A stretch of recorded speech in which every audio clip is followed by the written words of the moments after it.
आप देख रहे हैं प्राइम टीवी, सच साहस सरोकार।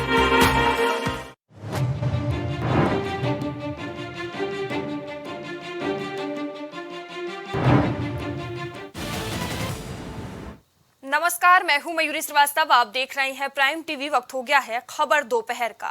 उत्तर प्रदेश में बीजेपी मिशन भाईजान की तैयारी में जुट गई है। बीजेपी प्रदेश की हर लोकसभा क्षेत्र में मुसलमानों को पार्टी से जोड़ने के लिए दो बड़े कार्यक्रम चलाने जा रही है। पहला कार्यक्रम का नाम मोदी मित्र बनाओ अभियान तो दूसरे का सूफी सम्मेलन है। इस अभियान के तहत हर लोकसभा में बीजेपी मुसलमानों से दोस्ती का हाथ बढ़ाने जा रही है। बीजेपी की ओर से इस कार्यक्रम के जरिए हर लोकसभा में 5000 मुसलमानों को पार्टी से जोड़ने का लक्ष्य रखा गया है। इसके जरिए मुसलमानों की बड़ी आबादी तक बीजेपी के सबका साथ सबका विकास का नारा साकार हो सके। उत्तर प्रदेश अल्पसंख्यक आयोग के अध्यक्ष अशफाक सैफी के मुताबिक बीजेपी की यूपी इकाई इसकी शुरुआत पश्चिमी उत्तर प्रदेश से करने जा रही है। यूपी की 80 लोकसभा सीटों में करीब 24 सीटें ऐसी हैं जहां 30% से ज्यादा मुस्लिम मतदाता हैं। ऐसे में बीजेपी का मिशन 80 तभी पूरा होगा जब मुस्लिम समाज भी बढ़ चढ़कर पार्टी को वोट करें। ऐसे में बीजेपी मिशन भाईजान पर आगे बढ़ रही है।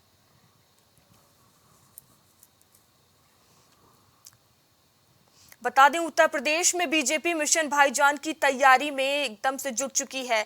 बीजेपी प्रदेश की हर लोकसभा क्षेत्र में मुसलमानों को पार्टी से जोड़ने के लिए दो बड़े कार्यक्रम चलाने जा रही है, जिसका पहला नाम है मोदी मित्र बनाओ अभियान तो दूसरे का सूफी सम्मेलन है। बता दें कि बीजेपी की ओर से इस कार्यक्रम के जरिए हर लोकसभा में 5000 मुसलमानों को पार्टी से जोड़ने का लक्ष्य तय किया गया है। इसके जरिए मुसलमानों को बड़ी आबादी तक बीजेपी के सबका साथ सबका विकास का नारा साकार हो सके। उत्तर प्रदेश अल्पसंख्यक आयोग के अध्यक्ष अशफाक सैफी के मुताबिक बीजेपी की यूपी इकाई की शुरुआत पश्चिमी उत्तर प्रदेश से करने जा रही है।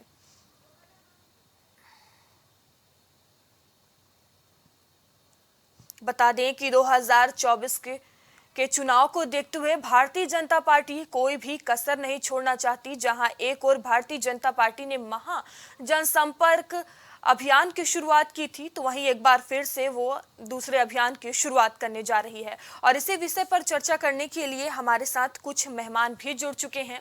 हमारे साथ भारतीय जनता पार्टी से केसी जैन जी जुड़े हुए हैं, वहीं आरिफ हमसे जुड़े हुए हैं समाजवादी पार्टी से अपना पक्ष रखने के लिए, वहीं आमिर साबरी वरिष्ठ पत्रकार अपना पक्ष रखेंगे।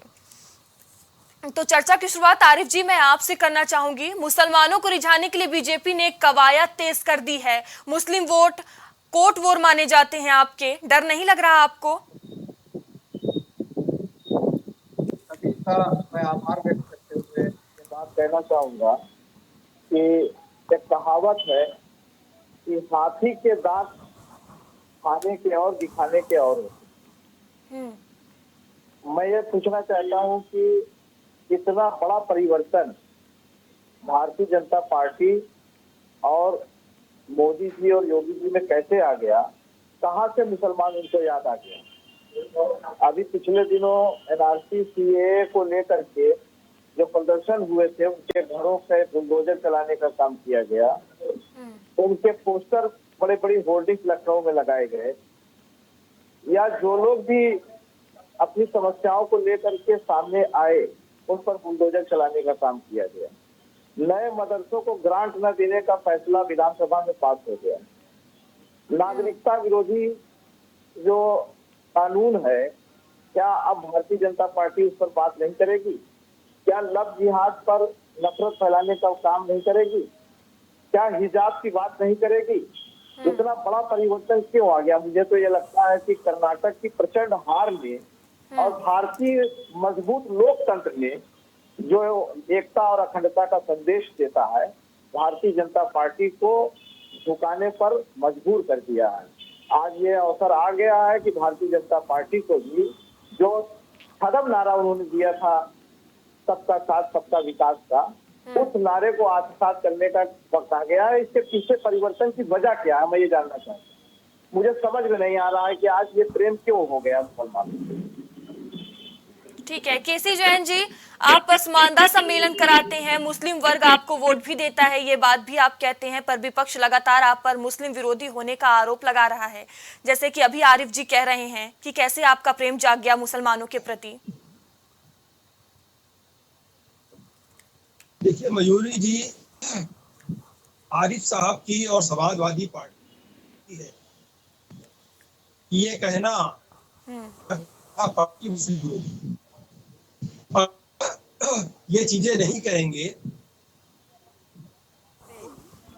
तो ये लगता है कि जैसे मुस्लिम समाज उनका बंधुआ मजदूर हो और वो मुस्लिम समाज के लिए कोई काम करे तो ना करे तो, लेकिन मुस्लिम समाज सिर्फ और सिर्फ समाजवादी पार्टी को वोट देगा, इस तरीके का भ्रम समाजवादी पार्टी ने पाल रखा है। देखिए मयूरी जी, कोई भी समाज हो और किसी भी समाज का व्यक्ति हो, प्रथम दृष्टया वो भारत देश का नागरिक है और उसको अगर वो भारत देश का नागरिक है तो अगर भारतीय जनता पार्टी सबका साथ सबका विकास मॉडल लेकर के आगे बढ़ रही है तो जितनी भी योजनाएं हैं वो चाहे केंद्र सरकार की हो या प्रदेश सरकार की हो, ये समाजवादी पार्टी के लोग एक योजना ऐसी बता दे जिसमें हमारे मुस्लिम भाइयों के साथ कोई पक्षपातपूर्ण व्यवहार किया जा रहा हो और उन योजनाओं का उनको लाभ ना मिल रहा है, बल्कि तमाम सारी योजनाएं तो ऐसी है जिनको लेकर के माननीय मुख्यमंत्री योगी आदित्यनाथ जी ने स्वयं कहा है कि इसमें 25% से ज्यादा हिस्सेदारी मुस्लिम समाज की है। आप देखिए कि सच्चर कमेटी की बात होती है, सच्चर कमेटी की जो सिफारिशें थी, केंद्र में 10 साल तक जो कांग्रेस की सरकार रही और समाजवादी पार्टी उनको समर्थन करती रही, क्या वो सच्चर कमेटी के जो रिपोर्ट थी उसको लागू करा पाए? क्या समाजवादी पार्टी ने कभी भी राहुल गांधी जी से या मनमोहन सिंह जी से या सोनिया गांधी जी से सवाल किया कि आप इन सिफारिशों को लागू क्यों नहीं कर रहे? तो दरअसल कहने के लिए बहुत कुछ है, लेकिन जब कुछ करने की बारी आती है तो केवल एक दूसरे की बगले झांकने लगते हैं, इससे ज्यादा कुछ नहीं करते। लेकिन आप देखिए, अगर उत्तर प्रदेश में 5 लाख लोगों को आवास दिया गया तो उसमें सबसे ज्यादा आवास किन लोगों को दिए? 50 लाख लोगों को। 50 लाख लोगों को उत्तर प्रदेश में आवास दिए गए। ये आवास सबसे ज्यादा पाने वाले जो लाभार्थी हैं, अभी हमने 2022 में लाभार्थी सम्मान योजना चलाई, तब भी समाजवादी पार्टी को पीड़ा हुई थी कि लाभार्थी सम्मान करके आप दिखाना क्या चाहते हैं, लेकिन उसमें उभर करके तस्वीर सामने आई कि सबसे ज्यादा लाभार्थी हमारे मुस्लिम भाई हैं जिनके अभी तक पक्के मकान नहीं थे या वो गरीबी से नीची रेखा में रह रहे थे, उनको चिन्हित करके उनको आवास देने का काम किसने किया? इसी केंद्र की मोदी सरकार और उत्तर प्रदेश की माननीय मुख्यमंत्री योगी आदित्यनाथ जी ने किया। अगर इन्होंने इतना ही विकास कर दिया होता तो आज मुसलमानों की ये बद से बदतर स्थिति क्यों होती? लेकिन वोट लेने के लिए इनके पास बहुत सारी चीजें हैं, लेकिन जब काम करने की बात आती है, चाहे 3 तलाक का मुद्दा हो, हमारी मुस्लिम बहनें जिस प्रकार से प्रताड़ित होती रही और 3 तलाक के बिल आने के बाद तमाम सारे तलाक के जो केसेस थे उन पर रोक लगी, जो एक झटके में तलाक तलाक तलाक कह करके उनकी जिंदगी नर्क बना देते थे, आज वो मुस्लिम बहनें हमारे साथ है क्योंकि माननीय मोदी जी ने साहस दिखाया कि 3 तलाक का बिल लेकर के आए। क्या ये काम पिछली कांग्रेस की सरकार नहीं कर सकती? क्या इस बिल को लाने के लिए समाजवादी पार्टी नहीं कर सकती थी? लेकिन इन लोगों ने तो इस बिल का विरोध किया। तो भारतीय जनता पार्टी और भारतीय जनता पार्टी का जो राष्ट्रीय स्वयंसेवक जो ये लोग कहते हैं राष्ट्रीय स्वयंसेवक संघ भारतीय जनता पार्टी की बात संस्था है, तो भारतीय जनता पार्टी की बात संस्था जिसको ये लोग बताते हैं आरएसएस का ही मुस्लिम मंच है। मुस्लिम मंच के अंतर्गत रोजा इफ्तार पार्टियां भी हो रही है, लगातार हो रही है और लंबा समय हो गया मुस्लिम मंच का गठन हुए। आरएसएस की एक विंग है और भारतीय जनता पार्टी तो लगातार काम कर रही है। जिसको ये कहते हैं आप टिकट नहीं देते, अभी जब टिकट दिए गए नगर निकाय के चुनाव में कबीर को दर्द हुआ, पीड़ा हुई कि भाई आप टिकट क्यों दे रहे हैं मुस्लिम भाइयों को? अरे वो टिकट चाह रहे हैं, जिताऊ कैंडिडेट हमारे पास है, वो चाहे लोकसभा के हो, चाहे राज्यसभा के हो, चाहे विधानसभा के हो, हमें लगेगा जिताऊ कैंडिडेट है हम टिकट देंगे, हमें लगेगा जिताऊ कैंडिडेट नहीं है तो दूसरे को टिकट देंगे।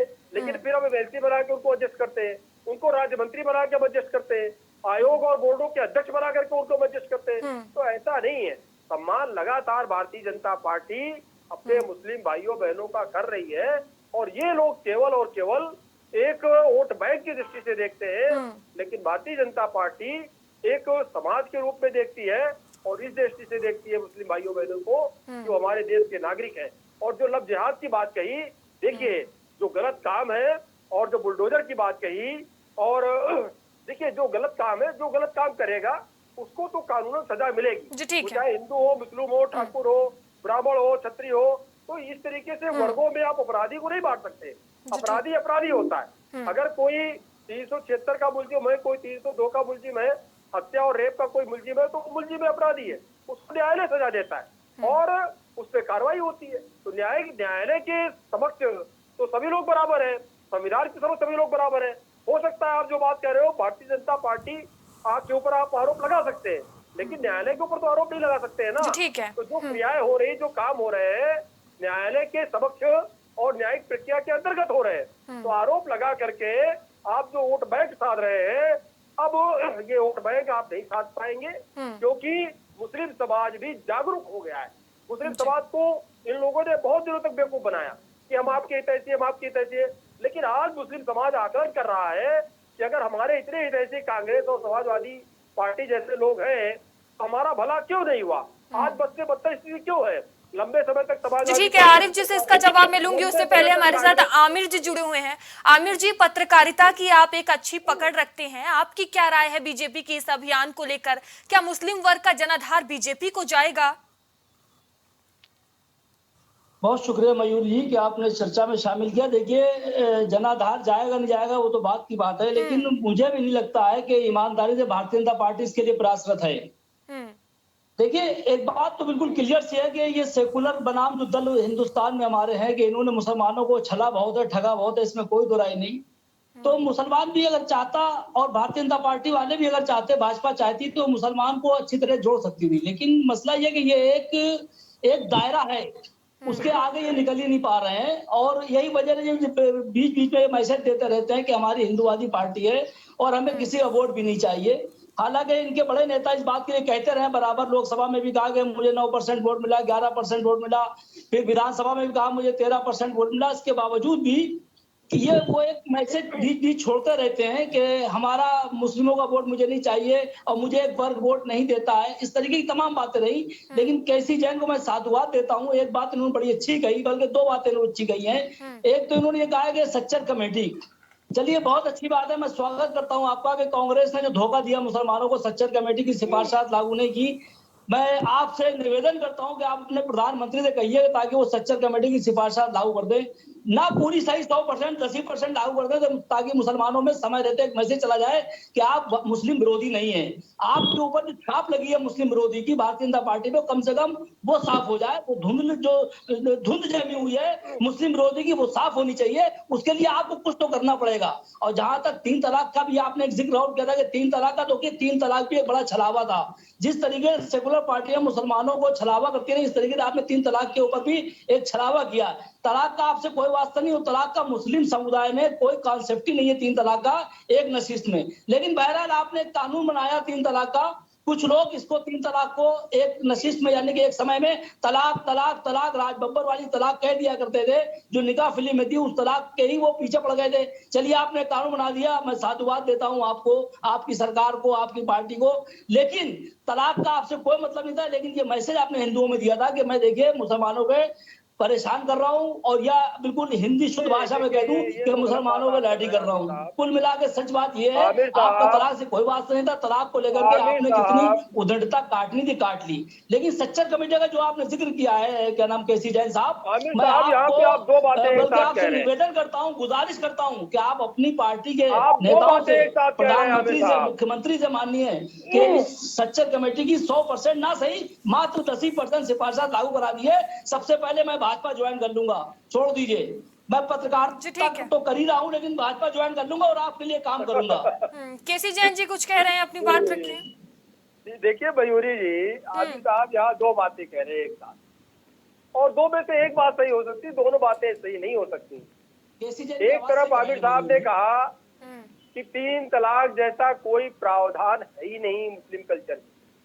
तो जब कल्चर में कोई प्रावधान नहीं है और अगर ये 3 तलाक का बिल आता है कि 3 तलाक देना नाजायज है, मेरी बात सुन लीजिए, तो फिर आपको पीड़ा किस बात की, फिर आप आरोप में क्यों लगा रहे हैं प्रधानमंत्री ने कि मुस्लिम समाज को परेशान किया गया? के ऊपर ना बात करिए, 3 तलाक का बिल ला करके आमिर जी परेशान सुन किया लीजिए, गया। आपके पास भी आऊंगी, सुन अरे लीजिए जब- केसी जैन को। आमिर साहब, आपने जो सवाल किया मैं उसका जवाब दे रहा हूँ। आपने कहा आवाज सही नहीं आ रही कि साहब। भारतीय जनता पार्टी ने हिंदू समाज को ये दिखाया कि 3 तलाक का बिल लाके मुस्लिम समाज को परेशान कर रहे हैं। अगर 3 तलाक की कोई प्रक्रिया नहीं है, किसी भी बहन बेटी को, किसी भी परिवार के सदस्य को अगर 3 तलाक नहीं दिया जाएगा तो ये कानून उसके ऊपर लागू ही नहीं होगा, ना वो शिकायत लेकर के जाएगी कोर्ट में या पुलिस के पास। तो जब ये प्रक्रिया है ही नहीं है, फिर 3 तलाक का मुद्दा कहाँ से बनता है? फिर प्रताड़ित कहाँ से हो गया मुस्लिम समाज? तो प्रक्रिया ही नहीं है, कोई 3 तलाक देता ही नहीं है, कोई 3 तलाक देगा ही नहीं, तो फिर ये कानून उसके ऊपर लागू कहाँ से होगा? और आपने देखा, आपने छोड़िए 3 तलाक का तो मसला 3 आपने हल कर तलाक ही दिया है। लाने के बाद भी बात कर लीजिए भाई तमाम साहब। सारी महिलाओं को अरे केसी जैन साहब, कच्चा कमेटी पुरुषवादी बात कर लीजिए, 3 तलाक छोड़ दीजिए, वो तो मसला आपने हल कर दिया आपके प्रधानमंत्री जी ने। पुरुषवादी मानसिकता से आप ग्रसित हैं और नहीं देखिए समाज वो में तो हमें कुरीतियां मालूम होती है हैं किस मानसिकता से और अगर ग्रसित है, समाज वो में तो कुछ हम जानते कुरीति हैं, है लेकिन और आप 3 तलाक एक पे बहस क्यों विद्वान कर रहे हैं? आमिर जी सुन अरे लीजिए, आप सुन तो लीजिए। बहस उस ही नहीं कुरीति करना को चाहते। हटाने में, उस कुरीति को अरे समाप्त केसी करने में जैन सहयोग साहब, करना आप 3 चाहिए तलाक पे सामाजिक बहस रूप क्यों से। कर रहे हैं? आप सच्चा लेकिन जब कमेटी बात कर सामाजिक लीजिए। रूप से आप आप जैसे सच्चा लोग कमेटी कांग्रेस 3 ने तलाक धोखा दिया, कराते आप लागू कर रहे, दीजिए। हलाला कराते उसकी रहे, सिफारिशात हलाला खत्म का कर हवाला दीजिए। देते रहे, महिलाओं को प्रताड़ित करते रहे, इसलिए इस 3 तलाक को लाने कभी की अपने आवश्यकता पड़ी। गलेबान में झांका कि आपके 3 निकोप तलाक की फटते, आवश्यकता इसलिए सिलेंडर नहीं पड़ी, फटते, मिट्टी का वो तेल महिलाएं डालते जिनको हैं, 3 तलाक कभी आपने ये देते देखा हैं, है? उनको तो इस दर्द को माननीय मोदी जी ने समझा और इस मैंने- चीज को आपने नहीं ठीक समझा। है अपने केसी समाज जैन जी, के खिलाफ। आपकी आवाज मेरे तक नहीं आ पा रही है, फिर से आपके पास आऊंगी। आरिफ जी मैं आपके पास आऊंगी। आप सरकार को मुस्लिम विरोधी बताते रहते हैं, हमेशा से निशाना साधा जाता है। अभी केसी जैन जी ने कहा कि कोई भी ऐसी योजना बता दीजिए जिसमें पक्षपात किया गया हो, जो मुसलमानों को वो योजना का लाभ ना मिल रहा हो, और ये भी कहा कि मुसलमान अब जागरूक हो चुका है। देखिए, मेरे तक ना तो आमिर साहब की आवाज क्लियर आ रही थी और ना ही केसी जैन साहब की आवाज आ रही थी। मैंने उनकी बातों को सुना तो, लेकिन मुझे समझ में नहीं आया कि क्या मसला है। एक मसला समझ में आया 3 तलाक का। देखिए, सबसे पहले तो उस समाज की कुरीति को दूर करना चाहिए जहां पर ये मसले सबसे ज्यादा है। मुझे जो मालूम है वो लगभग जो हमारा गैर मुस्लिम भाई है, बहुसंख्यक भाई है, उसके यहाँ तलाक के मामले सबसे ज्यादा हैं। और उससे भी ज्यादा मामले जो है वो जो तलाक न देकर के छोड़ दिया है और उनको घर वापसी नहीं हुई, उनके साथ न्याय नहीं मिला, न तलाक दिया और न ही उनको छोड़ा और वो दूसरी शादी भी नहीं कर सकती है। तो ऐसे मसले बहुसंख्यक समाज में सबसे सर्वाधिक है। जहां तक 3 तलाक की बात है, मैं समझ सकता हूं कि आमिर साहब को शायद जानकारी होगी कि 3 तलाक का क्या प्राविधान इस्लाम में है।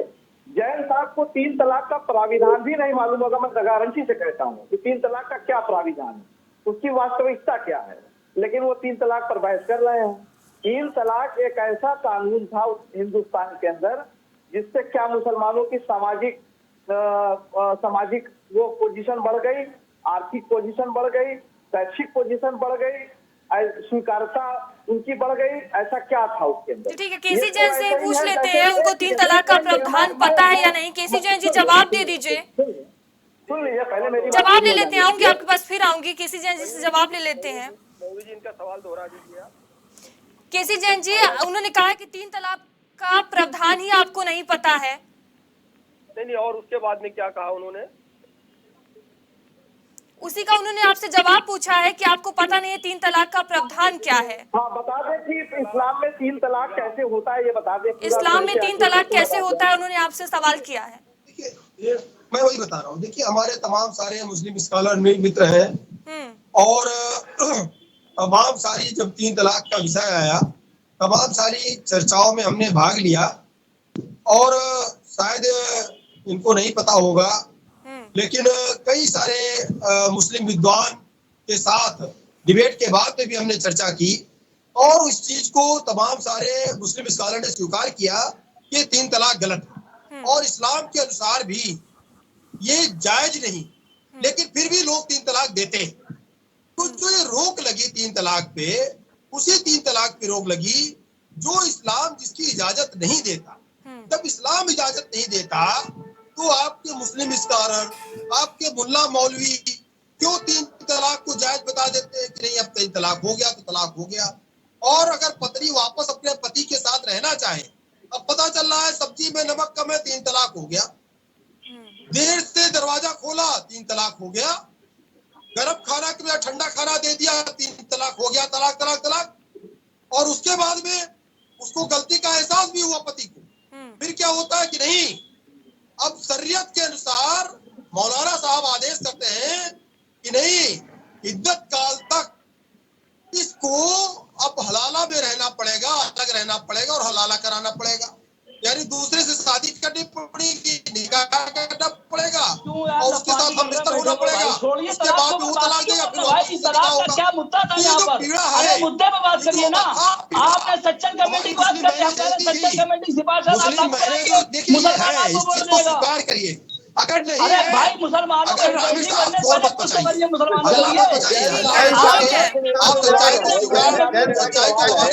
ठीक है, आपने जवाब मांगा आरिफ जी, आपको जवाब मिल गया। अगर आप हलाले पे चर्चा करते हो आरिफ जी आपने जवाब मांगा, उसका आपको जवाब मिल गया है। अब जिस तरह से भारतीय जनता पार्टी मुसलमानों को लुभाने के लिए अभियान चला रही है, आप किस रणनीति के साथ उतर रहे हैं? आमिर साहब से एक सवाल है मेरा कि अगर नहीं हिंदुस्तान के अंदर तो फिर भारत कानून से दिक्कत क्या है? और लोकतंत्र में जितने भी लोग यहाँ पर निवास करते हैं जो शहरी हैं, केसी जैन जी सुन लीजिए, आरिफ जी अपनी बात रखिए। जी देखिए हलाला और निकाह और ये क्या कहते हैं कि 3 तलाक, ये सब मुद्दे केवल उलझाने के हैं और एक नफरत फैलाने के हैं। आप किस मुद्दों के साथ उतर रहे हैं? आप किस मुद्दों के साथ? हमने तो हमेशा जो है सामाजिकता की बात की है और जो समाज हमारे देखने में पिछड़ा होगा उस समाज को ऊपर लाने की मुख्यधारा में लाने का काम किया जाएगा। हम अपना इंफ्रास्ट्रक्चर चेंज करेंगे, हम अपने देश के विकास के लिए जो भी हो सकेगा, जो भी योजनाएं हमारी हैं, उन योजनाओं को पूरी ताकत से लागू करने का काम करेंगे। उसमें जात पात धर्म का कोई विभेद नहीं करेंगे। हमारी ये योजना शुरू से रही है और समाजवाद की मूल अवधारणा भी यही है। आदरणीय अखिलेश यादव जी ने आज तक भी लैपटॉप बांटने का काम किया है। आज भी जो बच्चे पढ़ करके आए उनको लैपटॉप दे रहे हैं विपक्ष में रहने के नाते, लेकिन सत्ता पक्ष ने मोबाइल बांटने की बात कही थी, लैपटॉप बांटने की बात की थी। लेकिन आप बताइए कि कहीं मुख्यमंत्री जी किसी बच्चे को लैपटॉप देने का काम कर रहे हो, मोबाइल देने का काम कर रहे हो, तो कोई फोटो हो तो आप हमको दिखा दीजिए। तो आदरणीय अखिलेश यादव जी ने चाहे कन्या विद्या धन लागू किया, चाहे लैपटॉप योजना लागू की, चाहे बेरोजगारों को बेरोजगारी भत्ता देने का काम किया, उसमें कोई धर्म और जात का विभेद नहीं किया। और उसके अलावा उन्होंने इंफ्रास्ट्रक्चर को चेंज करने का काम किया। आज जिस एक्सप्रेसवे के ऊपर फाइटर प्लेन उतार करके घर पर यूज किया जाता है और वो वर्ल्ड का पहला एक्सप्रेसवे बनाने का काम किया। देखिए मयूरी जी, मुद्दे की बात दोनों पास नहीं है और जिस मुद्दे पे बहस हो रही है वो मुद्दे पे बात ना करके ये 3 तलाक पे अगर वोट देना मुसलमानों में चाहते हैं तो ये मुंगेरी लाल के सपने जैसे हैं। एक बात की बात मैं तारीफ करता हूँ, समर्थन करता हूँ केसी जैन साहब का, जो इन्होंने कहा कि सच्चर कमेटी, हम कह रहे हैं सच्चर कमेटी की 100% ना सही मात्र 10% सिफारिश आप आरिफ जी सुन लीजिए वोट मिलेगा, लेकिन 3 तलाक पे अगर आप वोट देना चाहते हैं तो फिर आप ये सोच छोड़ दीजिए कि आपको मुस्लिम वोट मिलेगा, क्योंकि 3 तलाक का मतलब आपसे कोई है ही नहीं। ये मुस्लिमों की समस्या थी, जबरदस्ती की लदी हुई थी। खैर मैं साधुवाद देता हूँ आपके प्रधानमंत्री को, उन्होंने खत्म कर दी। जबकि ये फर्जी एक फैलाया गया एक भ्रम था कि 3 तलाक एक नसीब में, जबकि मुस्लिमों में किसी धर्म, अरे क्या बात करते हैं आमिर साहब, क्या बात करते हैं, कितनी गंदगी फैलाई है 3 तलाक के नाम पर। आज वो गंदगी साफ हो रही है। एक कर आप लोग अपनी बात रखिए ताकि समझ आए कि आप और आप नहीं चाहते महिलाओं को पीड़ा से मुक्ति मिले, आप भी उसी पूर्ण समाज की मानसिकता से कहते हैं और आप भी उस कुरीति को छुपा रहे हैं। अगर कोई पीड़ा नहीं है, कोई दर्द नहीं है, कोई केसी जैन जी सुन लीजिए, आरिफ जी शांत हो जाइए। नहीं आपके वहाँ फिर किस बात की दिक्कत है? और ठीक है, ठीक है, वक्त की थोड़ी कमी है हमारे पास। अगर हमारे साथ समाज नहीं आया होता तो हम यशोदाबेन जी भी उनके लिए कौन सा कानून आप बनाना चाहते? हम जो है केसी जैन साहब चिल्लाने का कोई फायदा नहीं, सच्चाई स्वीकार कर लीजिए कि आप 3 तलाक में वोट ना पा पाएंगे। आप सच्चाई कमेटी की बात कर रहे हैं, मैं स्वागत करता हूं। चाहे और तमाम सारी सीटें ठीक है। निकाह के बगैर और बिना तलाक की छोड़ दिया गया है, मुकदमा लड़ रही है, दर भटक रही है। हमारे साथ मुसलमान समाज चर्चा कराइए जी ठीक है, हमारे पास वक्त की थोड़ी कमी है। आप सभी पैनलिस्ट का बहुत बहुत धन्यवाद हमसे जुड़ने के लिए।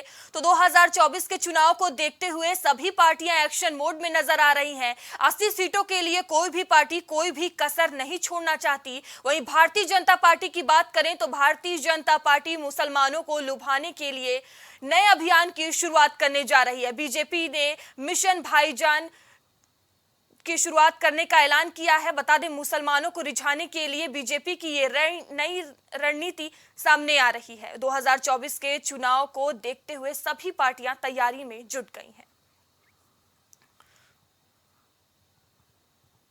फिलहाल अभी के लिए इतना ही। आगे आपसे फिर होगी मुलाकात, तब तक के लिए बने रहिए प्राइम टीवी के साथ। नमस्कार।